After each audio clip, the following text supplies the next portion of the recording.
Welcome to The Explainer. Today, we're diving into a kind of neurological tug of war. What happens when a brain that needs routine and quiet is also a brain that craves novelty and stimulation? Well, we're talking about AuDHD. That's the coexistence of autism and ADHD. And to really get it, let's start right there, with someone's lived experience. This quote from Ella Taub, who was diagnosed as an adult, just nails the core conflict. It's this constant push and pull, this internal tug-of-war between two very different, very powerful sets of needs. And that internal clash, that's the heart of what many people call the AuDHD Paradox. It's a conflict that plays out every single day, all inside one brain. I mean, look at this. The opposition is so clear. On one side, you have the autistic brain, which just finds so much comfort in routine, in things being predictable. But on the other side, you've got the ADD brain, which is this relentless seeker of new things, of stimulation. So the big question is, how do you possibly satisfy both of those needs at the very same time? So how is this even possible, right? How can two conditions that seem so contradictory exist in the same brain? Well, the answer, it turns out, lies deep in our biology. Yeah, it turns out this is incredibly common. We're not talking about a rare overlap. Research shows that anywhere from 30 to a whopping 80% of people with autism also have significant ADHD symptoms. Now, that is not a coincidence. That's a huge clue pointing to a deep underlying biological connection. And that connection, it starts at the most fundamental level. We're talking about our genes. Both of these conditions are highly heritable, and they actually share overlapping genetic codes. They have similar molecular pathways and even common environmental risk factors that can influence a baby's brain development before they're even born. So here's a great example of one of those environmental factors. Things like significant maternal stress or a really strong immune response during pregnancy can actually change how the fetal brain develops. And that can create vulnerabilities that are linked to both ASD and ADHD. And we see this overlap reflected in the brain's actual hardware. You've got key areas like the prefrontal cortex, the part that handles planning and impulse control, or the amygdala, our emotional and social processing hub, and even the nucleus accumbens, which is all about reward and motivation. All of them show similar patterns of development and function in both conditions.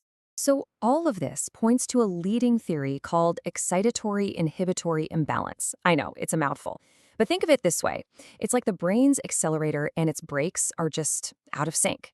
This creates a kind of noise in the system, which can make it really tough to process information smoothly. Okay, so with such a deep biological overlap and symptoms that literally seem to contradict each other, you can probably guess that getting an accurate diagnosis becomes a huge, huge clinical challenge. And what's wild is that this is a surprisingly new challenge.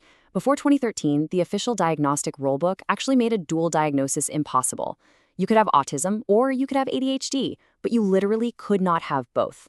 It's only in the last decade or so that medicine has officially caught up to this reality. So, today, clinicians use what's called the DSM-5, which has these separate checklists for autism and ADHD. But here's the problem. When both are present, a symptom like social difficulty could be coming from autistic communication differences, or it could be coming from ADHD-related inattention. Untangling what's causing what gets really complicated. And then you have these major blind spots. One condition can actually mask the other. For instance, hyperactivity might be hidden by an autistic need for quiet solitude. On top of that, so many people, and this is especially true for women and girls, learn to camouflage their traits just to fit in. And this can make their underlying difficulties almost invisible to the outside world.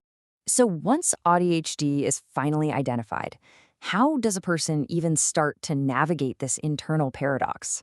How can they not just cope with it, but actually, thrive? Let's go back to Ella Taub's experience for a second.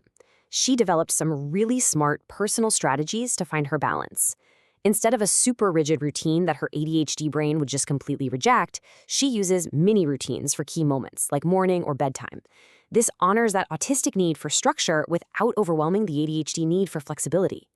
She also finds ways to get that dopamine hit that her ADHD craves, like listening to loud music, but in controlled ways that don't trigger autistic overstimulation.